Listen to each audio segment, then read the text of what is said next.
Dear Diary, you have given me so much joy throughout the years of being in my possession. I have shared all of my memories with you, the good and the bad.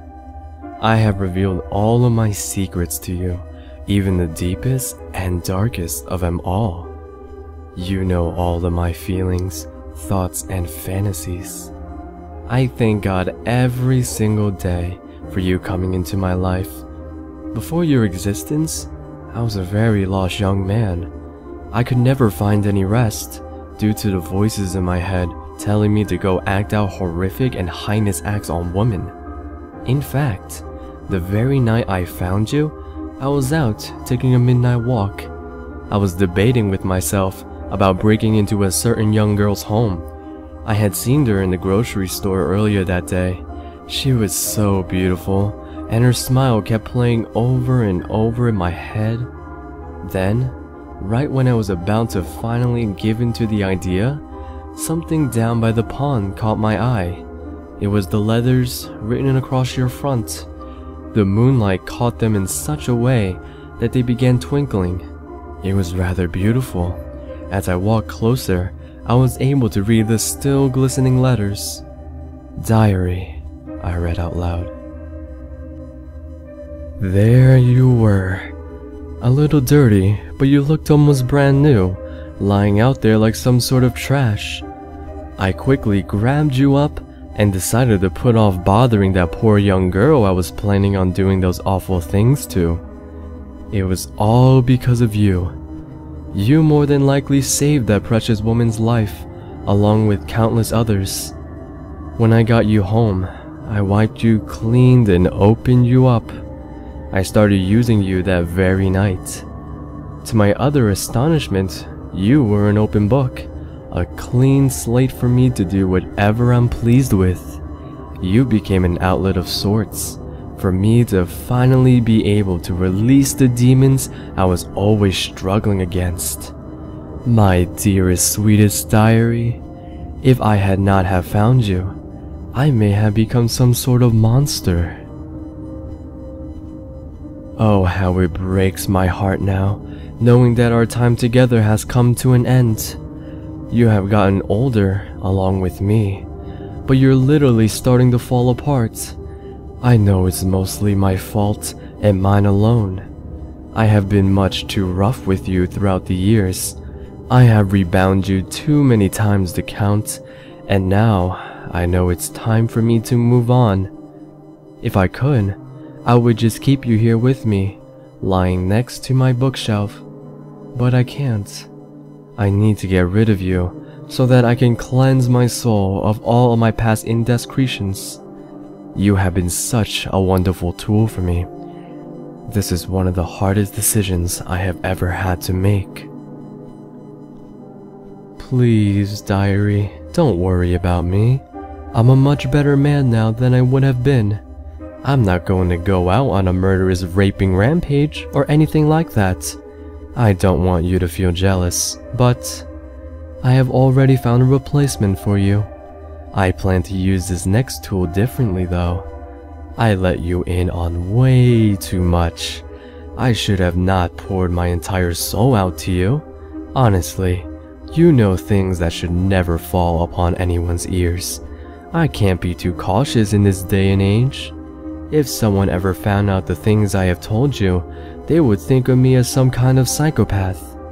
They would never understand that I have actually found a way to control my inner demons with the help of such a simple possession like yourself. Just one little hair left at a crime scene can send a person straight to death row. But because of you, I have never had to put myself in that sort of situation. I often imagine how you came to be down by that pond. Sometimes I imagine that you were somehow put there for me to find. I know it's silly, but I like to fantasize that you somehow grew legs and made your way there all by yourself. Ha, it was probably nothing more than a big coincidence, but I don't like to imagine it as such. I have given so much thought on how to get rid of you. I thought about burying you down by the big oak in the back of the cottage, but I'm afraid that is not good enough. In my wildest dreams, I have always imagined putting you right back where I found you for someone else to find and use. But I'm sure nobody will want you anymore. I have filled you up to the brim, and now you truly are nothing more than a used up piece of trash. Still, I can't just throw you away though. I'm going to have to burn you. My fireplace would do the trick. As I watch you burn, all the awful pages of my memories, thoughts and feelings would burn with you. It will feel so nice to let go of such a great burden and start anew. Now that you're starting to tatter and fray at the ends, I'm sure that even you will feel relieved for me to finally let go. You will finally be free of me, my beloved diary. Although I must say, it was very hard for me to come to grips with this. I'm actually not going to burn all of you. I have decided to keep a trophy of sorts. After I'm done reading this last letter to you, I'm going to unbind you from your chains for the very last time. After removing that heavy collar and handcuffs around your wrist, I will place your name tag in a glass frame. Diary is the most unique and beautiful name I have ever heard. When I first read it the night I found you, I was so confused. I have never heard Diary as a name before. It will look absolutely stunning on the shelf right above the fireplace. Please, don't be afraid, my sweet girl. It is time for you to go. The fire will kill you pretty quickly. I know, I promised you I would keep you with me forever. But there really is not enough room for you and the new girl.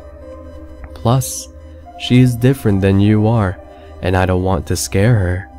She still has her legs, and is as pure as you were that fateful night when I found you.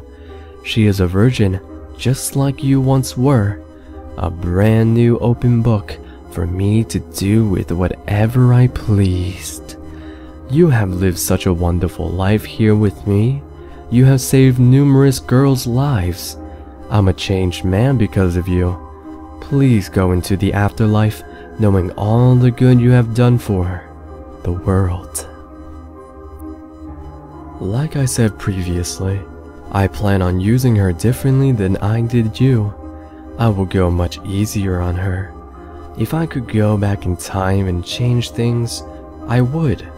I would have never removed your eyes if I truly did not have that silly notion that I would someday put you back by that pond and let you free.